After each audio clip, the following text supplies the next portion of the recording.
어제 우리가 성령론에 대해서 말씀을 드렸죠.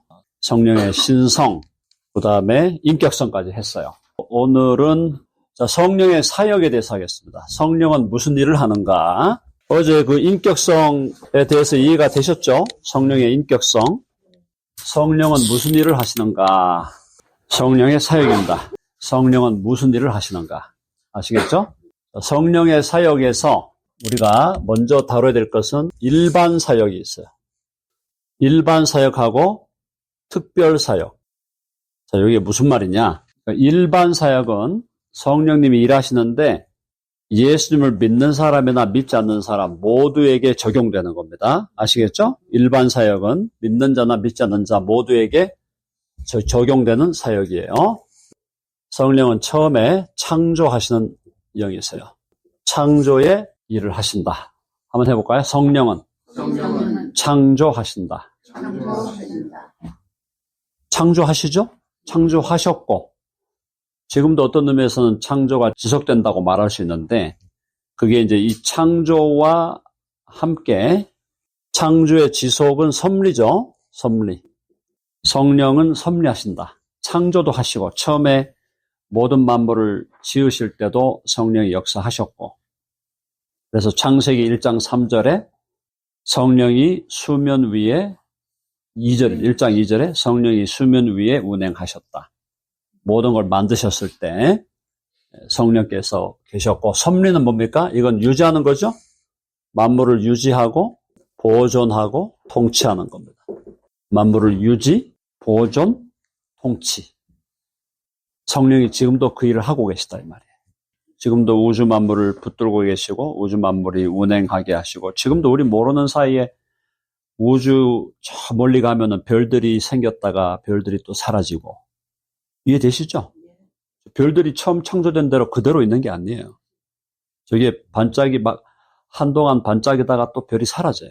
또 새로운 별이 또 생겨. 우주도 지금 계속 뭔가 모르게 생성의 역사가 지속되고 있고 그럼에도 불구하고 우주는 하나님이 지금 붙들고 계신 거예요. 섭리하고 유지, 보존, 통치. 지구만이 아니고 지구도 사계절이 움직이고 온갖 자연 만물에 유지되기도 하고 또 움직이기도 하고 운행하고 바뀌고 변화가 있고 지구가 현재 우리 귀에 안 들릴 뿐이지 지구 자체가 막 자전하고 있잖아요. 아시죠? 막 돌고 있는 거예요 지금. 근데 우리는 하나도 못 느껴요. 기가 막힌 거죠 이게 지금. 지구가 막 돌고 있는데 엄청난 속도로 우리는 못 느끼잖아요. 그게 다 힘, 중력 같은 걸로 우리를 딱 붙들고 있고. 그래서 창조 섭리하시고 그다음 세 번째가 뭐냐면 이거 중요한 겁니다. 해보세요. 죄를 억제하신다. 이게 뭐냐면 인간의 타락이 우리가 굉장히 악한 사람 보면은 우리가 막 학을 그릴 정도로 악한 사람들 죄송하지만 토막살인을 한다든가 또 연쇄살인으로 한 30명을 계속 진짜 악을 행해도 굉장히 학을 그릴 정도의 악을 하는데 그 악한 본성이 그 사람에게만 있을까요? 실제로는 모두에게 있을까요? 모두에게 있다는 것이 성경의 이야기. 토막살인을 그런 사람들만 하는 게 아니고 나도 토막살인을 할 수 있어요. 그런 본성이 우리에게 있다니까. 연쇄살인도 우리가 할 수 있어요. 할 수 있는 본성은 있는데 때로는 할 능력이 안 되고 때로는 뭔가 나를 억제하는 게 있고 양심이 나를 억제한다든가 그죠? 못하게 하고 그래서 안 하는 거지. 안에서 우리의 미움이 커지면은 사람 죽이는 거 가능해진다. 그러니까 그런 악심은 모두에게 있는 거예요. 그 악심을 억제한다. 영어로는 deter 한다 그래요. deter. 죄를 억제하는 거예요. 죄가 발현되는 걸 우리 안에 우리 내면에 있는 이 죄의 모든 강력한 죄의 욕망이 표현되는 걸 성령이 억제하시는 거예요. 그래서 이 세상에 문제가 많지만 그래도 살아남을 만한 가치가 있는. 그렇죠? 이거는 믿는 자나 믿지 않는 자 모두에게 해당합니다. 예수님을 안 믿는 사람들에게도 죄를 성령께서 그들의 죄를 억제하지 않으면 이게 그대로 발현되면 여기가 그야말로 아수라장이 되는 거야. 완전히 귀신의 소굴이 되는 거예요. 지난주에 제가 그 설교하면서 바벨론의 특징이 뭐라 그랬냐면 귀신의 처소라 그랬거든요. 귀신의 처소, 많은 귀신들의 처소가 된다. 그러니까 이 세상이 귀신들의 처소가 되는 거예요. 그때 가면 이제 성령의 억제하심도 사실은 성령께서 이제 억제하시는 손을 놓는 거죠. 그러니까 이 세상이 막 악할 대로 악하게. 그래서 죄를 억제하시고 네 번째, 일반 섭리의 네 번째로 일반 역사에 성령은 문화, 학문, 건강한 문화, 학문, 예술을 촉진한다. Promotion of sound culture, sound art, sound studies. 그죠? 예술, 뭐 영화. 건전 영화가 있잖아요. 건전 드라마가 있고 또 건전한 음악이 있고 건전한 컬처가 있잖아요. 그런 것들을 성령께서 촉진한다. 영어로는 promotion 할 수 있어요. promotion. 진작시킨다. 뭐 이런 말이에요. 그래서 예수님을 믿지 않는 사람도 이런 성령의 그 일반 은총, 죄를 억제하시고 또 건강한 문화를 일으키고 또 건전한 예술과 학문을 일으키는 그런 성령의 역사의 혜택을 받는 거예요. 예수 안 믿는 사람도. 자기들은 모르고 있지. 이렇게 괜찮네? 괜찮네? 괜찮네? 이런 것들이 일어날 때 그게 사실은 우리가 볼 때는 성령이 역사하신 건데 예수 안 믿는 사람은 그걸 모르는 거예요. 그냥 괜찮네 하고 넘어가는 거죠. 여기까지 이해되셨죠? 별로 어렵지 않으시죠? 네, 그러니까 성령의 역사가 너무너무 소중하다. 그죠? 자, 그럼 특별사역. 특별사역은 구원사역이에요. 구원사역. 성령께서 우리를 구원에 이르게 하는 사역이에요.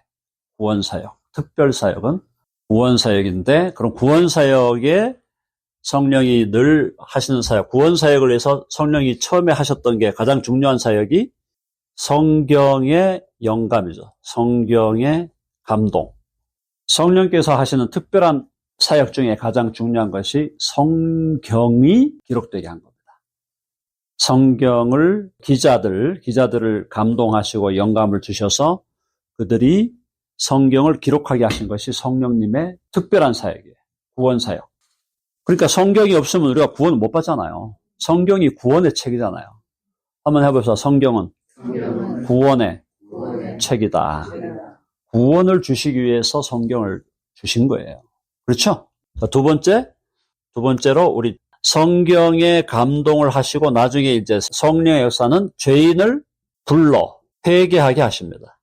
성령이 죄인을 불러요. 죄인을 불러서 죄를 깨닫게 하고 죄를 회개하게 합니다. 처음에 믿지 않는 자가 그가 성령께서 그를 부르실 때 말씀으로 부르는데 말씀으로 그를 불러서 그가 죄를 깨닫게 해서 죄를 회개하게 한다. 그러니까 내 과거의 잘못에 대해서 굉장히 심각하게 고민하면서 과거의 죄된 삶에 대해서 주님 앞에서 회개하는 마음이 생긴다는 거. 그거는 성령의 역사라는 거예요. 자, 성령의 역사는 단순히 후회하는 거와 다릅니다. 후회하는 거는 regret 하는 거하고 repent하고는 다른 단어예요. regret은 그냥 후회하는 거, 그냥 안타까워하는 거예요. 안타깝네. I feel sorry about that. 이거야. regret은. 근데 repent는 잘못한 것을 인정하고 하나님 앞에 자기 죄를 회개하고 돌아서야 돼요. repent는 turning around야. 180도 돌아서는 거예요. 자, 그래서 죄인을 불러 회개하게 하는 게 성령의 역사예요. 아시겠죠? 불러 회개하고 나서는 어떻게 할까요? 예수님을 믿게 하죠. 죄인을 불러서 회개하게 하시고 나를 구원하실 분은 예수님밖에 없습니다. 라고 예수님께 무릎을 꿇게 만드는 거예요. 예수님 앞에 무릎을 꿇으면서 주여 나를 구원하여 주십시오. 주님만이 나를 구원하실 수 있는 분입니다. 주님을 나의 주인으로 구주로 영접합니다. 그래서 예수님을 믿게 하는 게 성령의 역사다. 이해되셨죠? 자, 예수를 믿게 한 다음에 성령은 어떻게 할까요? 우리로 하여금 예수님을 믿게 한 다음에 성령은 우리 안에 들어오셔요. 성령의 입주와 내주. 들어오시죠? 성령이 들어오셔요. 우리를 부르실 때까지는, 우리를 불러서 우리가 죄인임을 깨닫게 해서 회개하게 할 때까지는 성령님은 아직 우리 밖에 계셔요. 근데 저와 여러분이 예수 그리스도를 주와 구주로 믿고 영접할 때 그때 성령님이 우리 안으로 들어와요. 입주, 내주. 입주하셔서 영원 내주입니다. 이거는 영단번의 영원적인 내주예요. 한번 들어오시면 나가실까요? 안 나가실까요? 안 나갑니다.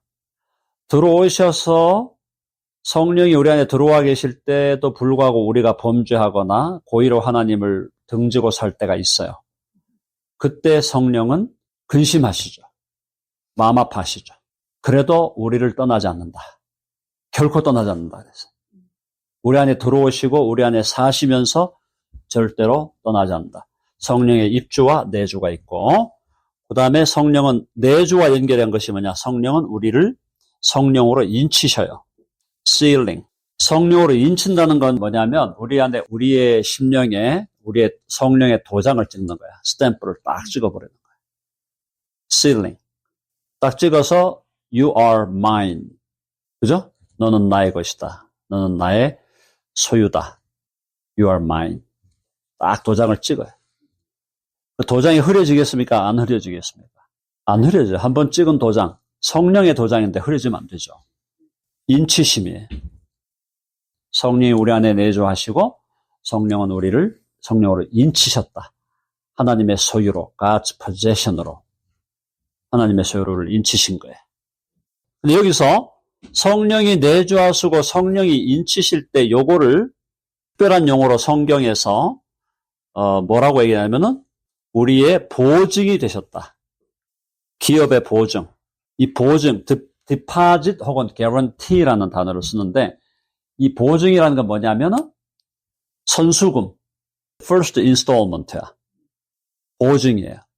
우리가 앞으로 하나님의 나라를 새하늘과 새 땅을 우리가 소유하게 될 것에 대한 보증, deposit guarantee. 그게 sealing 하는 거예요. 성령이 내주하셔서 우리 영혼을, 당신이 우리의 영혼에 인을 치신다는 것은 우리가 앞으로 받게 될 영원한 하나님의 나라에 대한 우리가 그것에 대해서 보증하신다. 이건 guarantee, it's guaranteed. 그죠? deposit 주신 거고, guarantee를 주신 거고, 그래서 우리가 보증, 성령을 통하여 우리는 영원한 하나님의 나라를 맛보게 된다. tasting. 영원한 행복, eternal happiness를 우리는 맛보게 되는 거예요. 천국의 기쁨을 이 땅에서 우리는 맛보게 된다. 테이스팅 한다. 우리 샘스클럽이나 카스코 가면은 그거 샘플이 그거야. 샘플을 주는 거는 맛보라는 거잖아요. 테이스트 해보고 네가 원하면 사라는 거 아니에요. 그런 느낌이에요. 그러니까 우리가 성령이 우리 안에 오시면 하나님의 나라 영원한 새하늘과 새 땅에 대해서 우리가 샘플을 맛보게 하신다는 말이에요. 이 테이스팅 한다는 말을 제가 좋아하는 그 작가인 C.S. 루이스는 글림싱 한다 그랬어요. 글림스. 그러니까 글림스라는 것은 이제 편린이거든, 편린. 한 조각을 맛본다는 거거든. 그러니까 이 땅 우리가 살아가면서 천국의 한 조각을 우리가 맛본다, 이 말이야. 테이스팅 한다. 천국을 맛보는 거야. 그러니까 우리는 천국을 언제 맛볼까요? 기회가 많아. 예배 드릴 때도 천국을 맛보는 거야. 예배 드릴 때. 기도할 때도 천국을 맛보고. 교제할 때도 우리는 천국을 맛봐요. 아, 천국에 가면 이런 행복이 있겠구나. 펠로십 할 때 하나님의 나라의 기쁨을 테이스트하는 거예요. 찬양할 때, 또 우리의 마음에 감사가 넘칠 때, 또 우리의 마음에 막 벌어지는 일은 엄청나게 벌어지고 있는데 우리 마음에 피스가 있을 때, 그게 heavenly peace를 우리가 맛보는 거예요. 천국을 맛보는 거예요. 성령이 우리 안에 오셔서 우리 안에서 이런 역사, 보증의 역사를 하시고 우리가 맛보는 역사를 하고 또 천국에 대한 상상력을 또 발휘하면서 그런 게 이제 펼쳐질 때 우리의 마음에서 막 우러나잖아요. 기쁨이. 그걸 사실은 성령께서 하시는 거예요. 우리 안에 계신 성령이. 우리가 자가 발전하는 거 아닙니다. 자가 발전하는 거 아니고 지가 복음 아니에요. 이해되시죠? 내가 복음 아니야. 성령께서 역사, 성령께서. 그 다음에 이제 실링을 하신 다음에 성령은 우리 안에서 일을 하시는데 어떤 일을 하시느냐? 우리로 하여금 자라게 하신다. 자라게 하신다. 자, 여기서 아까 지금 예수님을 믿게 할 때, 믿게 할 때 플러스 우리를 다시 태어나게 하죠. 거듭나게 하죠. 예수님을 믿어 거듭나게 하는 게 성령이고, 우리를 거듭나게 한 다음에 우리 안에 들어오시고, 내주하시고, 실링을 하시고, 그 다음에 우리로 하여금 자라게, 믿음이 자라게 하신다. 믿음이 자라게 하실 때, 믿음이 자라게 하신다는 것이 여기 이제 성화 아니에요. 그죠? 자, 해봅시다. 성화되게 하신다. 믿음이 자라게 하는 거예요. 성령이 우리 안에서 믿음이 자라게 하는데, 믿음이 자라게 할 때 쓰시는 방편들이 있어. 성령이 쓰시는 방편. 우리가 우리의 믿음이 자라게 하려면 성령이 이런 걸 사용해요. 첫째가 뭐냐? 해봅시다. 말씀. 말씀으로 성령은 우리의 믿음을 자라게 하기 위해서 말씀을 깨닫게 하셔요. 말씀을 깨닫고 말씀을 배우게, 말씀을 알게 하시겠죠? 말씀으로 믿음이 자라게 하시고, 그 다음에 우리가 말씀과 플러스 기도죠. 기도. 말씀과 기도. 기도 가운데 성령이 우리를 도우시고. 해봅시다. 기도 가운데 도우신다. 그 다음 세 번째로는 성령은 우리로 하여금 펠로십, 교제를 나누게, 다른 형제들, 자매들과 교제하게 하셔요. 교제. 교제가 중요합니다. 펠로십이 중요해요. 펠로십이. 여러분들 우리 교회에서 이렇게 아침에 모여서 베이글 먹으면서 커피 한잔 하면서 이 펠로십 할 때 우리가 잘하는 거예요. 그래서 이 펠로십이 너무너무 중요해요. 그리고 함께 기도할 때, 개인적으로 기도할 때, 교회에 모여서 기도할 때 잘합니다. 말씀을 통해 잘하고, 기도, 교제, 그 다음에 4번이 성찬과 세례예요. 성찬과 세례도 영적으로 자라나게 하는 방편이에요. 우리는 성찬 교회에서 한 달에 한 번 하죠? 한 달에 한 번 하는 성찬식이 우리가 영적으로 자라게 하는 거예요. 성찬도 뭐냐면은 영적인 양식이거든요. 그때 우리가 브레드를 떼서 먹을 때 그게 그냥 브레드가 그거 하나 배부른 거 아니에요. 한쪽 겨우 먹는 건데 그게 우리 피지컬리 배부르게 하는 게 아니라 떡을 떼고 잔을 마시는 그 성찬에 참여함으로 영적 양식을 먹는 거예요. 자, 이해되시죠? 보통 우리가 말씀은 우리가 귀로 듣죠? 말씀은 눈으로 보거나 주로 귀로 많이 듣는 편인데 성찬은 눈으로 보는 말씀이에요. visible word예요. 하나님의 말씀이 기록된 말씀이 아니고 심벌로 드러나는 말씀이에요. 상징으로. 그래서 성찬과 세례 역시 우리가 성화되게 하는 방편. 자, 말씀과 기도와 교제와 성찬과 세례. 그 다음에 이제 마지막으로 5가 훈련. 오늘날 이제 제자 훈련이라 그러는데 보통 제자 훈련 내지는 양육이 필요합니다. 양육의 과정이 필요하다. 여기 이제 교육이죠. 우리가 새벽에 신학교 하는 게 이거예요. 새벽 신학교 이게 제자 훈련이에요. 이게 양육이에요. 그렇죠? theological education, theological training, theological 훈련하는 거야 이게.